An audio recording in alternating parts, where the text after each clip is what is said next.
Hello and welcome to the Cantina Chatter podcast.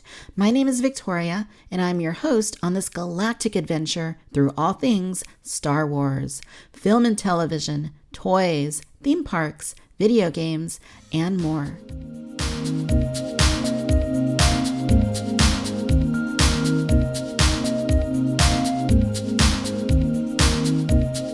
All right, so it's been a while. Welcome back to Cantina Chatter podcast, where we're talking the latest in Star Wars television and Disney Plus series news, and maybe some rumors too. We'll see what happens.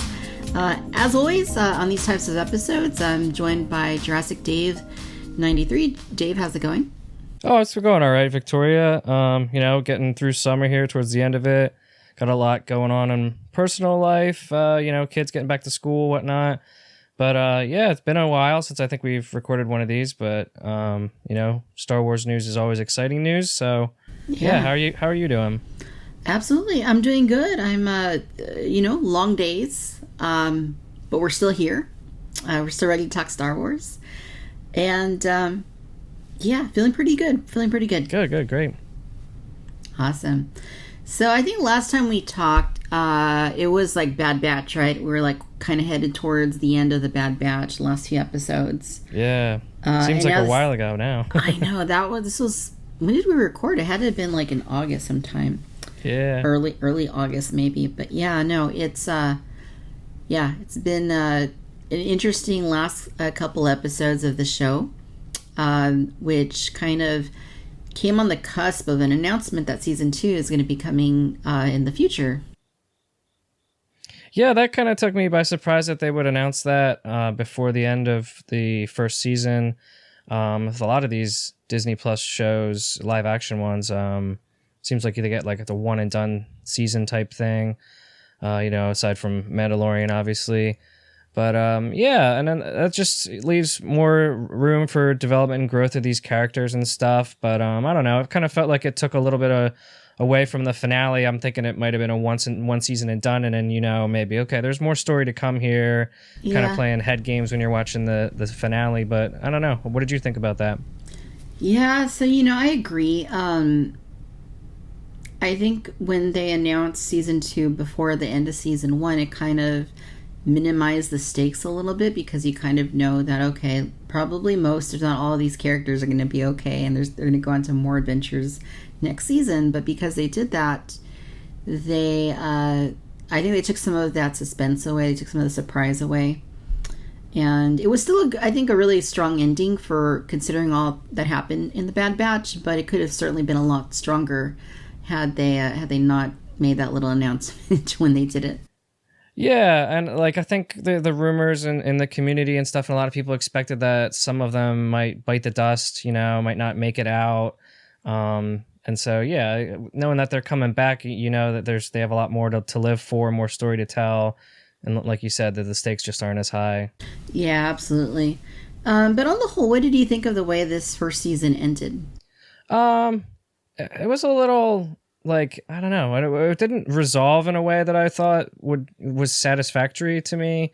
It just kind of ended, like another adventure ending. I thought the episode before the season finale was actually the more exciting one, when the facilities on Camino were being destroyed and them getting through the tunnels and stuff.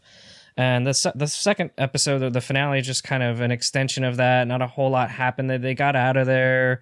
We got to see what the Empire was up to, and it just, I don't know, it just kind of happened. It wasn't that exciting in my opinion. It wasn't bad. I mean, I liked the return to Camino. I mean, for me that made sense. I'm a little bit conflicted on what happened to Camino and to Poca City, because we first saw this in Attack of the Clones, of course, eons ago at this point, and I feel a little bit of a connection to it. I was growing up still when Attack of the Clones was in theaters, and I really liked the film back then. I mean, right now I wouldn't rank it very highly, but back then I enjoyed it.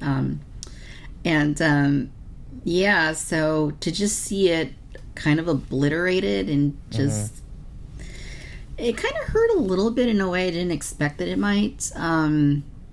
But it kind of made sense too, I guess, in terms of the story. Mm-hmm. But I'm kind of conflicted. It was a little hurtful to see it just go sinking into the ocean like the Titanic.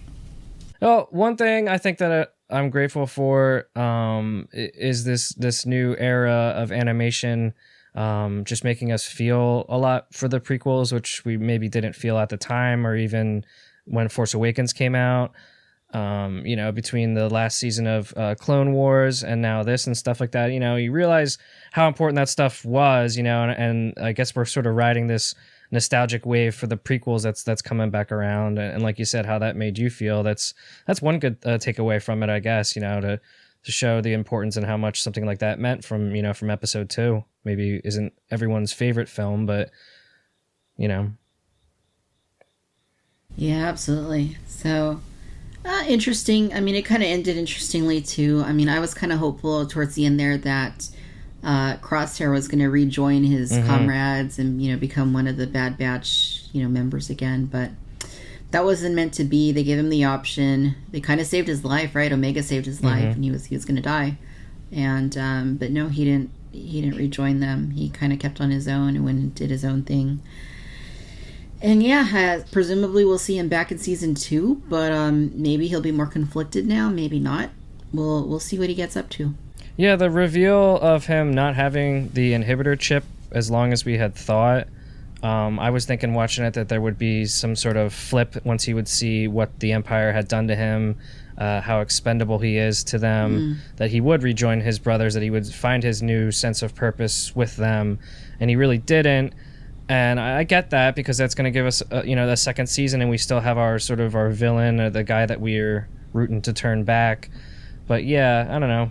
The way it's, again, when you go looking at something, how would I want it to happen, and it doesn't happen the way that it happens, it necessarily doesn't mean that it's bad. It just, didn't meet my expectation, and I'm not going to say that it's bad or anything because of that. Totally. Yeah, no, that makes sense. I did think it was interesting, like the whole bit with Omega kind of it being revealed that she's actually older than Clone Force 99. Like, I didn't see that one coming. No, I guess, it was really ambiguous as to when she was made. I guess in my head, I had thought earlier on that she was the next step. I think I said that on one of the recordings, that maybe she was the next batch of clones or something, but it turns out that she's older, that she's actually, I guess, sister of Boba Fett, daughter of Jango Fett. And I thought that was really cool, that reveal, knowing that what is her connection to the Bad Batch, and that she's been there since the beginning. She's watched them grow up and leave her and then come back. And I really liked that part. I still want to see in the second season more from Omega with her development. Where she's going with like her training and her weapon, and to find out even more about what makes her special from beyond what we learned from this season. But I can't credit anyone where I have seen this online. I've seen that it really was a good first season when you compare it to the first season of Clone Wars, first season of Rebels. But it's hard to come on the heels of the last season of Clone Wars and kind of expect, we're going to maintain this level of storytelling, because we're with a new group and we got to learn everything new about them, even though they were in Clone Wars. But yeah, again, a lot of the hopes and everything that I want to see, I can just kind of push now into season 2, and hopefully they do more with it. Yeah, totally. We'll see where it goes. I mean, I hope that season 2 isn't, I mean, I don't want to say filler, but a lot of season 1 was kind of filler. A lot of it kind of went into kind of unnecessary territory, like the Syndulas and like all that. I mean, it was cool, but it was like not really necessary for their story. Yeah, those were my favorite episodes, and then after I saw them and I reflected on them, I was just kind of like, is that the best for this show? That my favorite episodes are just pulling a character from Rebels.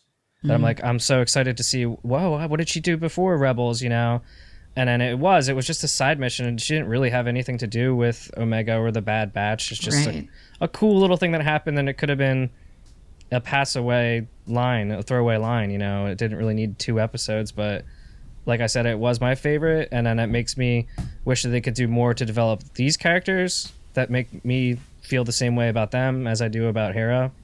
Yeah. Yeah, that's true. That's true.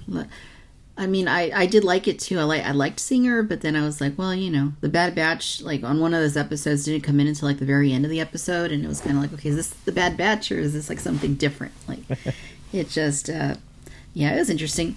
Did you notice? And maybe I saw it wrong, but I felt like on Camino when they were rushing through, there were a bunch of like little like vats of like little clone babies in them.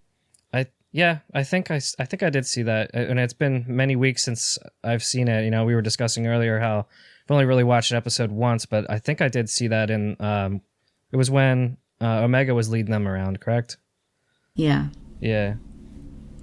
Yeah, that's interesting.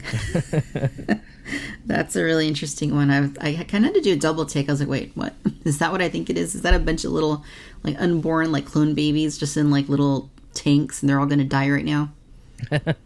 Yeah, that was kind of crazy. Didn't expect that. Mm-hmm. But yeah, that's Bad Batch, and yeah, we'll see what happens. Season 2. Do we know yet when season 2 is coming? I don't believe so. I haven't seen anything, and I haven't gone searching to read any articles about it. But yeah, if anyone else has information that I don't yet know, hit me up. Send me the link to the article. I'll be happy to read it. Yeah.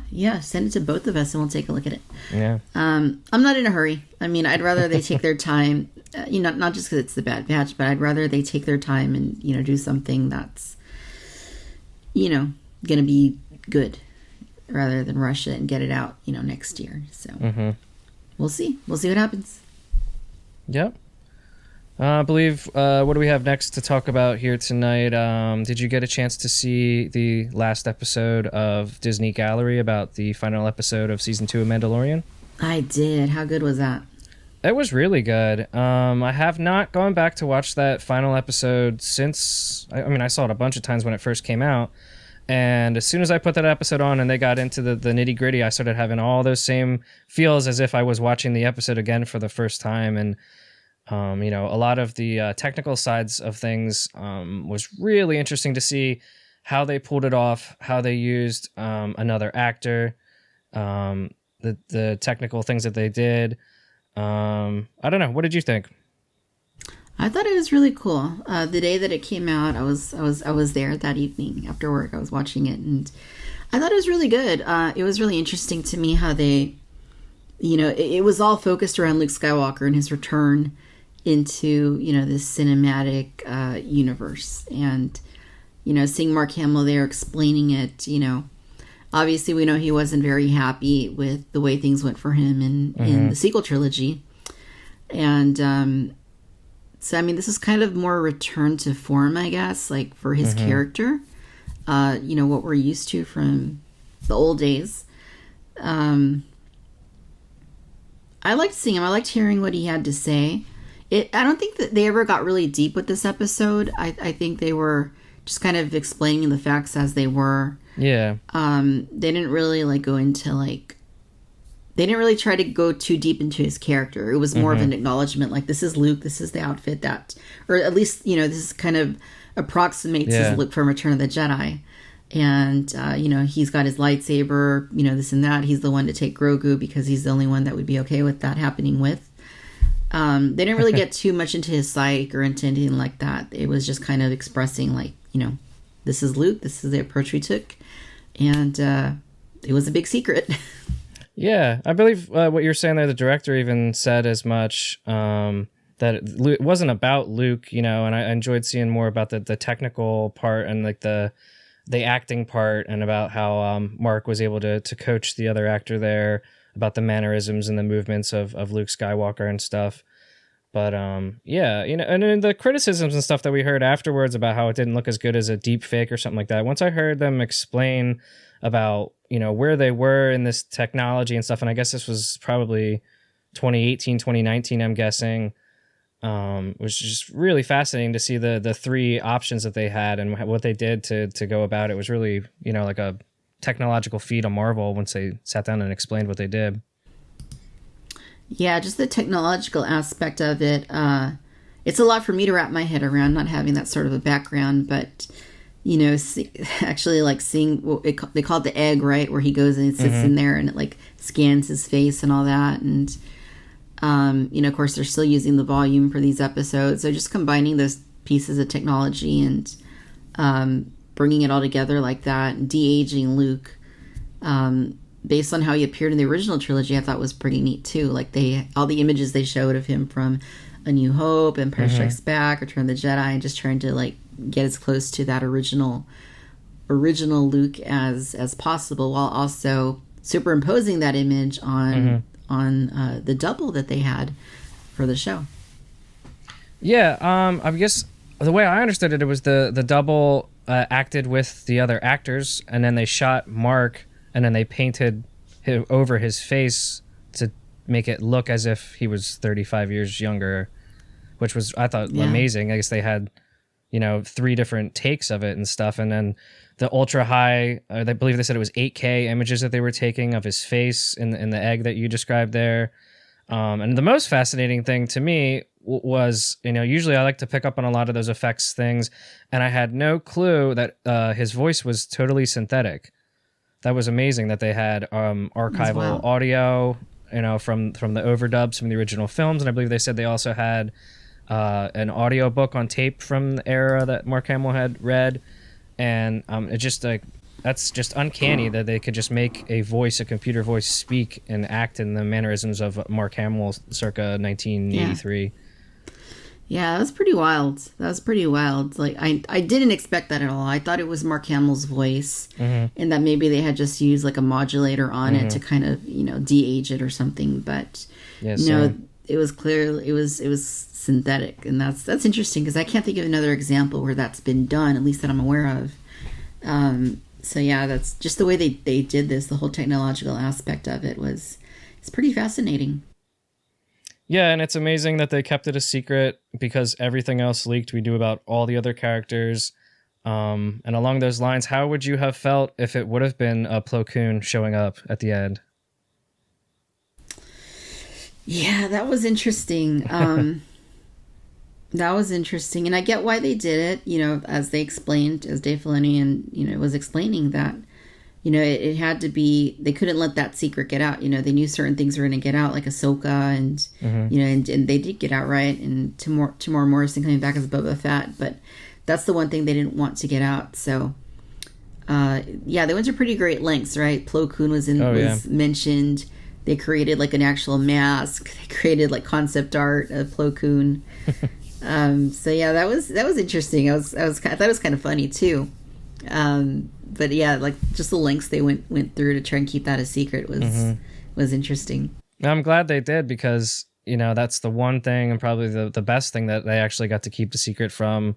Because I'll never forget watching it the first time around, and like Filoni had said in the interview, the disbelief that like, oh, there's Red 5 and oh, there's the cloak and there's the green lightsaber, and then you're just wondering like, who's it going to be?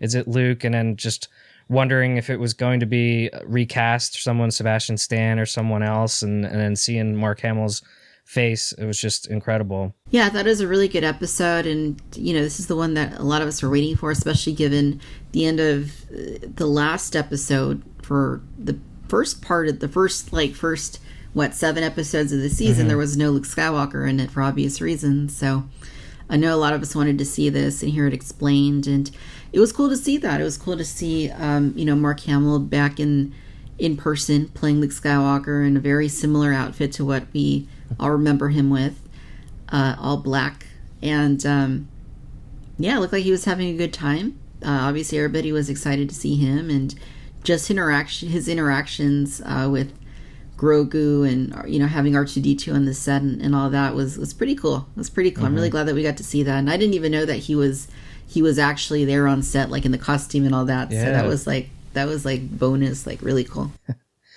Yeah, I was disappointed. I enjoyed the first season of Gallery immensely, and I was ready after the week after Mando to pop that on to see that it was only one episode. I was very disappointed.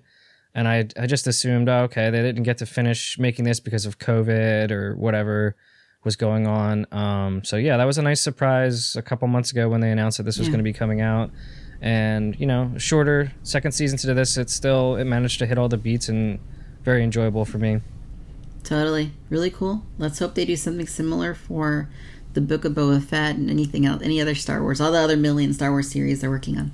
Yeah, I hope so. It's kind of becoming like an after show or something, other big time television shows on TV have after shows and stuff, and I look forward to this at the end of every season. Absolutely. All right, so next I want to talk about, a couple of rumors that have recently surfaced via StarWarsNewsNet.com, which, they've been hitting a lot of the marks lately for Star Wars news and rumors, and I thought these were pretty interesting ones. So the first one is about the Book of Boba Fett, and we're all eagerly awaiting this show. It's going to be coming in 3 months' time, and I'm really excited for it. And, I'm sure you are too. And more Star Wars live action set in the era of the Mandalorian. It's going to be great. I'm really stoked. And so this rumor basically says that Boba's going to have a new look in the Book of Boba Fett. I don't know if it's going to be the entire series. Or for just some aspects of it, he's going to have a new look. As far as what this says, and this is just rumor, and the article goes as far as to mention that take it with a grain of sand or salt. It is a rumor that Boba is going to be in revenge mode. He's going to be going after anybody who wronged him in the past. Yeah. He already did that with Bib Fortuna. We still don't know what happened between them. I have this speculation that Bib Fortuna sabotaged his jetpack, and maybe that's why he was pissed off. I don't know. So I kind of feel like maybe we'll see the sail barge events from Boba's point of view. I think that'd be pretty cool. That would be cool, yeah. Anytime we can get something old mixed with something new, that's just, wonderful. Yeah, for sure. So it'll be interesting to see what they do with his armor. He obviously at the end of Mandalorian season 2, he repainted it. It's the re-armored look now, right? So it looks cleaner. It's a lot cleaner than it's ever looked before. It's really sharp. Everything looks vibrant, really nicely painted. So the article, as far as what it says, is that it's just an updated look, but that it is going to be a little bit distinct from what we saw in the post-credits scene of Mando season 2. So it also mentions that it's possible that this is being done to help differentiate between the way that Boba appears in the various aspects of Star Wars history, because it sounds like there's going to be flashbacks to earlier in the timeline. And I guess it makes sense for him to be more in like an Empire Strikes Back or Return of the Jedi sort of look, and then to contrast with his look now, which it sounds like he's going to have something else, though, in addition to what we saw him with the black outfit, right? He's going to have something a little different. So, no, this is smart. This is real smart. Star Wars is so vast, and everybody watches it. Whether most people are not hardcore fans like we are, and a lot of times people are confused. Is Darth Vader going to show up in The Force Awakens? Where's Darth Vader? Where's Yoda? And they don't know what's going on. So if they can visually get people to understand that this is Boba here and this is Boba then, that's smart. Yeah, for sure. And this article does say that the rumor, I guess, indicates that it's a much better paint job than what we saw at the end of the Mandalorian. So I thought that looked pretty good, but so I'm not sure what more he improved on it. But I guess we'll see when the time comes. If what that's going to look like, and then we'll determine how many more action figures we have to buy of Boba in his redone outfit. Still need the Mandalorian one for the Mandalorian shelf, and then we'll build our Book of Boba Fett shelf, and maybe something else. Something else, yeah. They're going to keep them coming for sure. Boba Fett always sells. He always sells. So just thinking about Boba like in revenge mode, as this the rumor says, I mean, it says that he's going to go after other bounty hunters. Who else did Boba wrong? I kind of remember a pretty prominent character doing something to him in Return of the Jedi. Are you speaking of Han Solo? Mm-hmm. Yeah. So what do we got there? Maybe call back to Solo, bringing those actors back. That would be amazing. Maybe de-aging Harrison Ford or something. Yeah. doing either something. or, you know, they're both well established now in the canon. So either or, but yeah. Yeah. Lots of possibilities here, and I kind of like this idea of it just being a revenge show. You know, no like mythology. You know, no, I mean, I don't know, but it's we don't know for sure, right? There's rumor, but like, yeah, if it's not mythology, if it's not like getting into the Force, if it's not getting into, you know, a backstory like we were starting to get in Mando, you know, his childhood and all that. Just like sheer Boba Fett going out there and kicking ass, and this is on brand for his character and stuff. And and you know what's coming through my mind as I'm kind of seeing this article for, you know, pretty recently. It kind of brings to mind almost like a Kill Bill vibe or something like that. If this is going to be shot out of order, like Tarantino style, and there's going to be a list and people to get revenge on. You know, obviously not as violent as Kill Bill, but along that premise, that would be really cool to see Boba Fett in that type of story. That's a good point. That's a good point. I would like that. I would like to see that. Just, you know, mix it out, something different. Yeah, and then we'll see how my mind. What's her name? Oh, Fennec Shand. Yes. Is that here? Yes. And then we'll see how Fennec Shand plays into all this. You know, see what her role is. Because she seems pretty dedicated to Boba at this point, so I assume that she'll just be there for whatever he has in mind. Yeah, definitely. You know, like to go into these shows knowing as little as possible, but from this tiny little snippet we got here in this article, this is sounding wonderful so far. Yeah, for sure. I'm really stoked. This is going to be the winter of Boba Fett, I assume. And yeah, I'm all here for it. Let's get it sooner rather than later. We need that trailer. It's 3 months away. That trailer's got to be dropping really soon here, I think. So hopefully, you know, I was pretty bummed knowing that we weren't going to get Mandalorian around Christmas time. Is kind of our thing in the fall and Christmas here now. So hey, give me some Boba Fett. Drop that in. And, you know, he's Mandalorian too. So this is just going to be awesome. I love this time of year since Disney's taken over. You know, you get the movies around Christmas, and now we're getting the shows, and yeah, bring it on. Absolutely. And this is coming later than Mando has, right? Because I think Mando started like in October the first year, the second year like in November, or something like. Maybe I have it all backwards. Flip flop, but yeah, you got it right. Yeah, it was the other way around. But yes, and this is December, so I think a lot of people will be on holiday break maybe when this comes out. So yeah, that'll be cool. Something really to look forward to. And so the next one also from Star Wars Newsnet comes a rumor about Darth Vader. And according to what the article says, this is based off of some promo art that had been seen, some concept art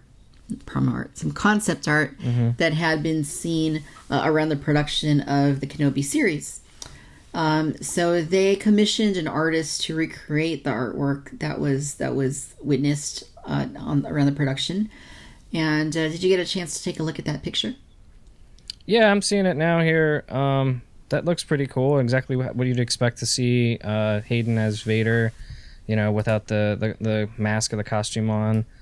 Yeah. This looks great. If we're going to get something like this, diving this deep into possibly Anakin, Darth Vader, as well as Obi-Wan Kenobi, and this is the one for me. This is the show that I'm most excited for. So disappointed when it was revealed that we weren't getting a movie, but like we've discussed in the past, this is going to be even better. This is going to be like a 6-hour movie. Yeah. So yeah, man, this is exciting stuff here. It is. I'm most excited for this one too. There's so much possibility, and you know, with this show, I mean, for the longest time, I think we all assumed Obi-Wan just stayed on Tatooine and he was just babysitting Luke from afar. Wasn't really getting into their business too much. Was kind of minding his own. Maybe he was going around Tatooine and learning the planet, learning the Cantina, and learning, like, you know, the cities and stuff. But yeah, it sounds like there's going to be some interesting stuff going on in the series. Just from what we've been able to piece together. And I think just the idea of having Hayden back is a big thing. Ewan and Hayden, like, you can't really have one without the other at this point. So will we get more than just this sort of look of, you know, Vader kind of in a bacta tank like we saw in Rogue One, hooked up to different tubes and stuff, or will we actually see him in a deeper capacity, I think is the big question at this point. Yeah, I don't know. And I have not read fully through this article, but man, I'm just, again, my excitement for this series. Like, this is the one. This has got something for everyone, whether you grew up a prequels fan, you have these prequel actors back reprising their role, sort of in a time period that's real close to the original trilogy, you know, and it's something new that's coming from Disney, and it's a streaming television show now. So yeah, this one's got it all. And this has a lot to live up to, and I think if it goes the way these other projects have gone, I think almost every type of conceivable Star Wars fan is going to be in love with this project. Yeah, I think so. And like you're saying, it's going to hit us a little bit in nostalgia too, having these two actors back in these roles. I mean, like we were saying earlier, you know, we were kind of like, you know, we were still growing up when these prequels were coming out, and you know, so I have a lot of nostalgia for them. There might be like, you know, I talk sometimes about the films, how, you know, I love Revenge of the Sith. The other two, you know, I enjoy them as Star Wars films, but I wouldn't put them anywhere near the top of my list. But, you know, despite that, you know, I still have an insane level of nostalgia for all of them, all three of them, because, you know, everything, the whole, like, if you weren't alive in 1999 to experience what Star Wars was like coming back, it wasn't, I don't even think, like, The Force Awakens touched it. Like, it didn't. Like, just, like, the sheer, like, pop culture moment that occurred in 1999 when Star Wars came back, and when the stores were flooded with merchandise. Like, it was just an insane time to be a Star Wars fan, to be alive and experience that. So, you know, there's a lot of that I remember, and, you know, a lot of that memories, a lot of the nostalgia, and, you know, the Midnight Madness toy releases, and going to see the movies over and over and over, and all that. You know, it's still deeply ingrained right here. So, you know, for me, this is a really special thing, having these two actors back on board, and I'm stoked to see it. Yeah, I think what you're touching on is kind of, you know, why we are fans of all the properties that we're fans of. It's not just about the film or the show. It's everything that surrounds it. You know, like you said, the merchandising, the toys, the posters, just the conversations, you know, when there's a buzz going for episode 1 and Star Wars is coming back, and it's everywhere on television. It's on soda cans. You know, and like you said, there weren't the best movies. I rank them pretty low in my Star Wars movies, but there's just a specialness around that time. You know, you and I are a similar age, and like I couldn't drive. I had to have my parents drop me off to see episode 1. I drove my sister. I finally had my license to drive to see episode 2, and episode 3 I went to see it with my girlfriend, who eventually became my wife. You know, so a lot changes when we were growing up in that original time period, and there's a lot of wonderful memories along with the films, and, you know, they're not bad films, but just everything together, the whole package is, you know, why we're fans, I think. Yeah, no, I couldn't have said it better myself. That is totally why we are fans. It's not only the level of the film, you know, however you rank it, whatever you think of the quality of the film, it's just the whole totality of Star Wars and pop culture in those moments, and growing up, and having access to the collectibles, and engaging with people online. Because I think that was like around Attack of the Clones time, where I did start going online, going to message boards like theforce.net, and like talking to people and stuff. So good stuff. Yeah, I'm mildly excited for Bad Batch season 2 coming back up. Hope they can do some more with you know, some sort of big bad villain, and again, just give us more of these characters, deeper with these characters. And just beyond excited for anything they have live action coming, you know, even if it's Cassian Andor. I think they're really doing it right. They're hitting their stride here on Disney Plus, and especially seeing that gallery series, seeing John and Dave and how they work together, and as a team. It's not, you know, one dominating the other. I think we got some good storytelling coming, and some good storytellers, and the right people, right producers around to give us what will probably make most Star Wars fans very happy. I agree. I'm all here for it. Let's get it. Let's get the new Star Wars shows in time. Just a few more months. Keep telling myself that, just a few more months, and then it's gonna get real. Next year, it's gonna be real. I think we're gonna be thrown back in our seats with Boba Fett coming. You know, we had hoped a little bit more for Bad Batch, and it wasn't bad by any means, but it just barely scratched that itch, I think, that you and I have for the Star Wars content. So exactly. Yeah, let's just keep it rolling. Keep it rolling, because 2022 Star Wars is going to be lit. Yeah. Yeah. So I'm stoked. Well, Dave, as always, it's been a blast. Thank you for coming on and chatting Star Wars, television, Disney Plus series, etc. Where can our listeners and viewers go to find you online? Everywhere on Jurassic Dave 93, whether it's Instagram, Twitter, or YouTube. Just look me up, send me a message or something. I'll be more than happy to talk to anybody about most anything. Nice. All right. Even Eggo waffles. Sure, I like them. Yeah, chocolate chip. This was a random thing I could think of. Nice. Okay. Well, we'll put all those links in the show notes as always. Thank you, Dave. Have a great night, and may the force be with you. Thank you.